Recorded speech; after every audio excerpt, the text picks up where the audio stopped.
Hello दोस्तों। आज मैं आप लोगों को ग्रुप डायनेमिक्स के बारे में बताऊंगी कि आखिर ग्रुप डायनेमिक्स होता क्या है। यहाँ पे एक वर्ड है ग्रुप। ग्रुप के बारे में तो आप लोग जानते होंगे। ग्रुप लोगों का वह समुदाय होता है जिसमें दो या दो से अधिक लोग मिलकर काम करते हैं। मनुष्य ग्रुप में रहकर आसानी से किसी भी काम को पूरा कर सकता है। जैसा कि हम सभी जानते हैं, मनुष्य एक सामाजिक प्राणी है, तो वो समाज में लोगों के साथ ग्रुप में ही रहेगा। क्योंकि मनुष्य अपनी जितनी भी आवश्यकताएं हैं उसको अकेले पूरा नहीं कर सकता। ये मनुष्य की प्रकृति होती है जिससे कि वो अपनी जरूरतों को वहां पे रह के पूरा करता है सारे ग्रुप्स के साथ। ये ऐतिहासिक गवाह है कि मनुष्य ने जब मनुष्य ने जीवन जीना सीखा तो वह ग्रुप में ही रहकर सीखा था। आग का जलाना हो या शिकार करना, हर कुछ उन्होंने ग्रुप में रहकर ही किया। ग्रुप में रहकर मनुष्य को खुशियाँ भी मिलती है और साथ ही साथ मनुष्य का मनोरंजन भी होता है। सुरक्षा भी होती है वहाँ, सुरक्षा भी मिलती है सबको। ये कुदरती प्रकृति के रूप में दी गई है कि ग्रुप ग्रुप में अलग-अलग लोग रहते हैं परंतु सभी मिलजुल कर रहते हैं। यही तो खासियत होती है ग्रुप की। ग्रुप में जैसा कि हम लोग जान रहे हैं कि दो या दो से अधिक लोग अंतःक्रिया करते हैं और हर व्यक्ति का अपना प्रभाव होता है ग्रुप में। हर व्यक्ति की अपनी-अपनी विशेषताएं होती है। ग्रुप में क्या होता है कि मनुष्य एक दूसरे से भावनात्मक रूप से जुड़े रहते हैं। ग्रुप का उद्देश्य भी एक जैसा ही होता है और एक ग्रुप में एक लीडर होता है जिसे ग्रुप के मेंबर के रूप में चुना जाता है। हर व्यक्ति की अलग-अलग जिम्मेदारियां भी होती है जो कि ग्रुप के उद्देश्य को पूरा करते हैं और सबका समान उद्देश्य होता है ग्रुप में। और ग्रुप में रह के अच्छे से विकास भी हो पाएगा। हर व्यक्ति यहाँ पे महत्वपूर्ण होता है। तो उद्देश्य कैसे समान होता है, जैसे कि 15 अगस्त की आप लोगों को तैयारी करनी है। सभी लोग क्या करेंगे, एक दूसरे पे आश्रित होंगे। जो ग्रुप होगा एक दूसरे पे आश्रित होगा। सभी का अलग-अलग जो काम होगा, सारे ग्रुप्स का तो काम डिवाइडेड रहेगा। ग्रुप्स में के मेंबर्स जो होंगे तो सबका कोई 15 अगस्त के लिए स्पीच की तैयारी कर रहा होगा, तो कोई एंकरिंग के लिए स्क्रिप्ट लिख रहा होगा, तैयारी कर रहा होगा, तो कोई फूलों की व्यवस्था कर रहा होगा। तो एक पूरा ग्रुप बना जाएगा कि हम लोग ये काम करेंगे। कोई सॉन्ग की प्रिपरेशन करेगा, कोई डांस का। इस तरह से पूरे फंक्शन की तैयारी हो पाएगी अच्छे से। इसमें शांति और सुकून भी मिलता है ग्रुप में रहने से। तो यहाँ पे है समूह गतिकी क्या होता है, तो उसके विषय में आज हम लोग विस्तार से जानने का प्रयास करेंगे। समूह गतिशीलता को हम लोग वो सामाजिक प्रक्रिया कह सकते हैं जिससे हमें जानने का मौका मिलता है कि लोग कैसे एक दूसरे से अंतःक्रिया करते हैं, कैसे काम करते हैं। लोगों की अंतःक्रिया, व्यवहार, प्रतिक्रिया को जानने का मौका मिलता है। इस प्रकार हम कह सकते हैं कि ग्रुप डायनेमिक्स एक सामाजिक प्रक्रिया है जिससे हमें पता चलता है ग्रुप में उनके व्यवहार, उनका काम, उनकी अंतःक्रिया क्या है, कैसी-कैसी है।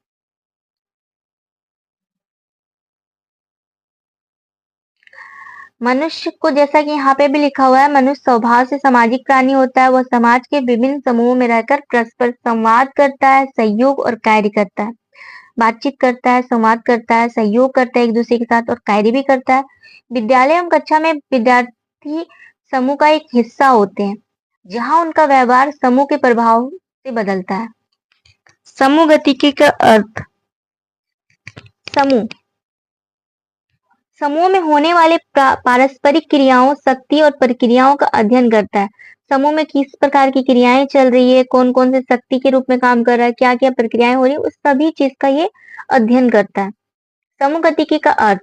समूह का अर्थ हो गया दो या दो से अधिक व्यक्तियों का समूह या संगठन हम कह सकते हैं, जिसके द्वारा एक दूसरे के बीच क्या होता है, संपर्क होता है और इनका उद्देश्य भी समान होता है। गति क्या गतिकी जिसको डायनेमिक्स कहते हैं उसका अर्थ हो गया उन शक्तियों, अंतःक्रियाओं और परिवर्तनों को दर्शाती है जो समूह के भीतर होती है। अतः समूह गतिकी वह विज्ञान है जो समूह के व्यवहार तथा समूह के कारण व्यक्तियों के व्यवहार में होने वाले परिवर्तनों का अध्ययन करता है। उम्मीद है कि ये वाला समझ में आ रहा होगा आपको। समूह गतिकी क्या होता है, एक विज्ञान है जिसको बोला गया है जिसमें समूह के लोगों का क्या व्यवहार है, उसका क्या कारण है, उन सारे परिवर्तनों का इसमें अध्ययन किया जाता है।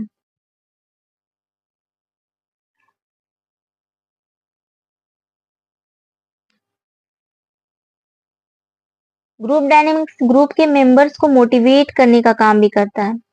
किसी भी ग्रुप की कामयाबी उसके ग्रुप लीडर पर निर्भर करती है और ग्रुप लीडर्स वो पिलर होता है जो उन्हें सही रास्ता दिखाता है। ग्रुप डायनेमिक्स के द्वारा ग्रुप में होने वाले तनाव को भी कम किया जाता है और एक सॉल्यूशन निकाला जाता है। इसमें लोगों की रुचियों का पता चलता है, उसके तौर तरीके कार्य करने का सब कुछ का पता चलता है।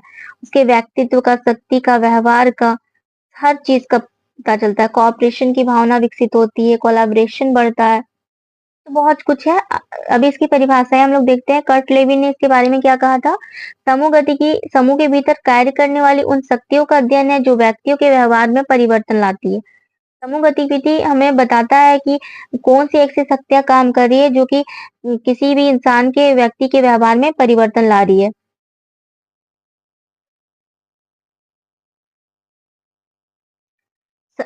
उसके अलावा जो है जेंडर और कार्टराइट के अनुसार समूह गतिकी वह अध्ययन है जो समूह के स्वरूप तथा उसके व्यवहार को प्रभावित करता है।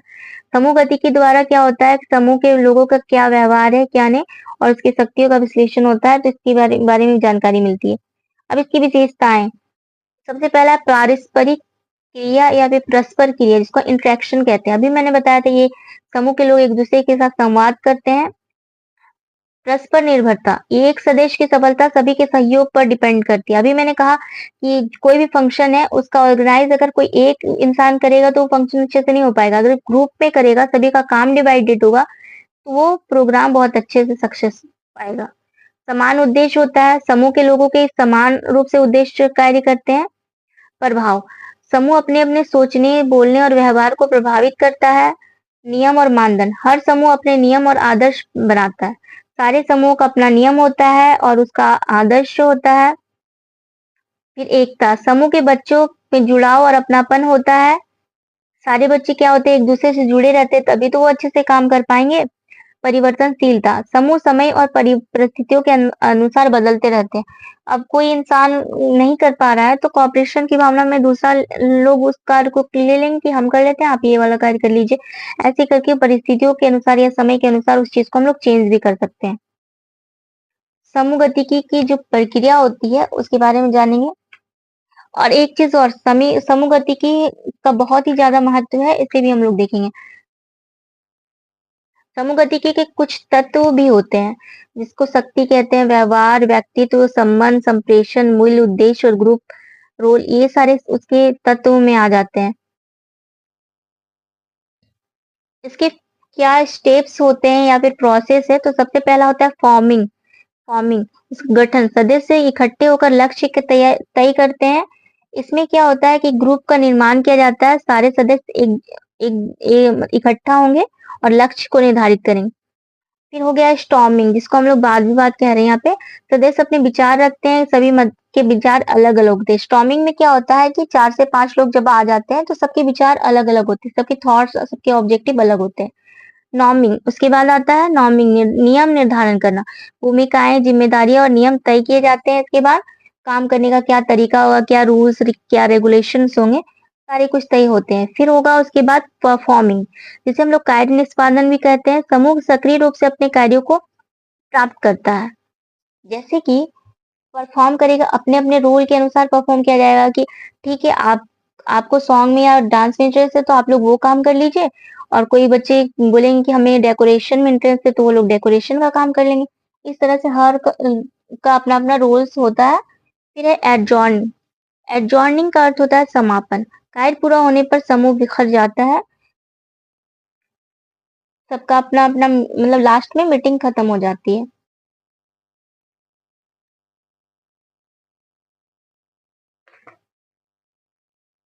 इसकी वो आखिरी अवस्था भी बोला जाता है यहाँ पे काम का मूल्यांकन किया जाता है। क्या आप लोगों को ये समझ में आया कि एक और बार समझा दूँ? फॉर्मिंग में का अर्थ हो गया कि कोई भी ग्रुप को जब हम बनाते हैं तो उसका पहला स्तर होता है। यहाँ पर लोग अलग-अलग व्यू के आते हैं, सभी की ज़रूरतें अलग होती है, सबका नज़रिया अलग होता है। अलग-अलग क्षमता के लोग आएँगे, देखा जाता है कि किसमें कितनी क्षमता है और उसी के अनुसार फिर हम लोग क्या करेंगे स्टॉर्मिंग करेंगे। सदस्य अपना विचार रखेगा, सबके विचार तो अलग होंगे ही, फिर नियम निर्धारण करा जाएगा। जब जब यहाँ पे यहाँ पे स्टॉर्मिंग में क्या हो जाता है एक तरह से जंग होती है पावर के लिए। सभी लीडर बनना चाहते हैं, पावर कॉन्फ्लिक्ट करता है, लेकिन फिर सबकी बात को सुना जाता है, जो अच्छे होते हैं उन्हें उनका चुनाव कर लिया जाता है। फिर नॉर्मिंग में क्या हो जाता है कि काम करने के क्या-क्या तरीके होंगे, ये डिसाइड होता है, किस तरह एक-दूसरे का आप सहयोग करोगे, कोऑपरेशन की भावना बढ़ेगी। यहाँ पे बताया जाता है कि हम लोग को कहीं पे भी ज़रूरत पड़ेगा तो एक-दूसरे की मदद करेंगे। फिर बाद में फीडबैक भी दिया जाता है। और परफॉर्मिंग में सबके अपने-अपने काम तो तय हो गए कि क्या किसे करना है, बस वो लोग काम को अपना लक्ष्य की प्राप्ति के लिए करते हैं। इसमें एक कोऑपरेशन की भावना, बॉन्डिंग की भावना भी विकसित होती है। और एडजॉर्निंग तो लास्ट स्टेप होता है जिसका अर्थ हो गया समापन। इसे ग्रुप को खत्म कर दिया जाता है और दूसरे ग्रुप की तरफ बढ़ाया जाता है फिर।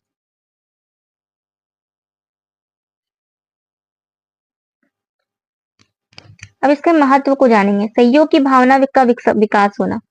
विद्यार्थी परस्पर सहायता और सहयोग सीखते हैं इससे। सामाजिक विकास। इसके द्वारा सहनशीलता की भावना का विकास होता है, समानता की भावना, भाईचारा और सम्मान की भावना का विकास होता है। ग्रुप में लोग रहेंगे तो एक दूसरे के प्रति भाईचारा तो बढ़ेगा, सम्मान की भावना भी विकसित होगी, सहनशीलता भी बढ़ेगी। अधिगम में वृद्धि। इसके द्वारा समूह चर्चा, समूह गतिविधियों की गहरी समझ होती है। प्रेरणा और आत्मविश्वास। इसके द्वारा बच्चे क्या होते हैं, उत्साहित होते हैं, आत्मविश्वासी बनते हैं, प्रेरित होते हैं। एक दूसरे को कार्य करते हुए देख के उससे प्रेरणा मिलती है कि हम भी इससे बेटर काम करेंगे और अच्छा करेंगे। नेतृत्व का विकास भी होता है। समूह गतिविधियों में नेतृत्व गुण उभरते हैं। संघर्ष और समाधान। इसमें बहुत कुछ संघर्ष भी आता है तो समाधान भी मिल जाता है। विद्यार्थी मतभेदों को सकारात्मक ढंग से सुलझाना सीखते हैं इसमें। लोकतांत्रिक मूल्यों का विकास भी होता है। अब बच्चे एक दूसरे के साथ जुड़े हुए हैं तो इससे लोकतांत्रिक मूल्यों का तो विकास तो होगा ही।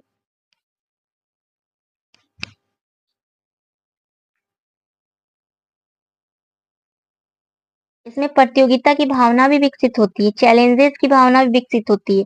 ग्रुप डायनेमिक्स के द्वारा शेयरिंग, ज्ञान का आदान प्रदान भी होता है, काम में लगाव, रुचि पैदा होती है, ग्रुप का उत्पादक बढ़ जाता है, ग्रुप में की तरक्की भी होती है इसके द्वारा।